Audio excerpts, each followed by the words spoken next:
अब यो मेरो ब्याकग्राउन्डको घर यस्तो हुनुभन्दा अगाडि कुनै फ्यामिलीको पाइला प्रवेश हुनु अगाडि चाहिँ मैले तपाईलाई यो घरको भिजिटको लागि निमन्त्रणा गरिसके।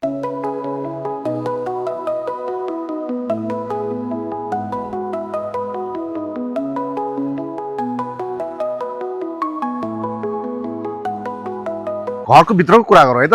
पार्किङ छ, एकदम ठुलो खालको गाडी अट्ने खालको। तपाईँले 2-3 वटा बाइक पार्किङ पाउन सक्नुहुन्छ। लोकेसन म्याटर गर्छ भने चाहिँ तपाईँले ठुलो भर्याङबाट एकदम सर्ट डिस्टेन्समा चाहिँ यो प्रपर्टी पाउन सक्नुहुन्छ। वेस्ट फेसिङ गरेको छ है त।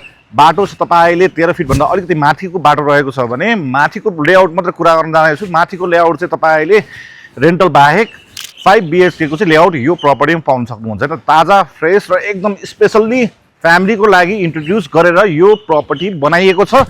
त्यसैले बनाउँदा प्रपर्टीहरू जान्छ, तर तपाईँ ढिलो हुन्छ किन? तपाईँले हेरेर बसिरहनुहुन्छ है त। त्यसको लागि मैले कन्ट्याक्ट नम्बर दिइसकेको छु। हेर्नै होइन, मौका तपाईँको, पालो तपाईँको। कल गरेर सिधै आउनुहोला।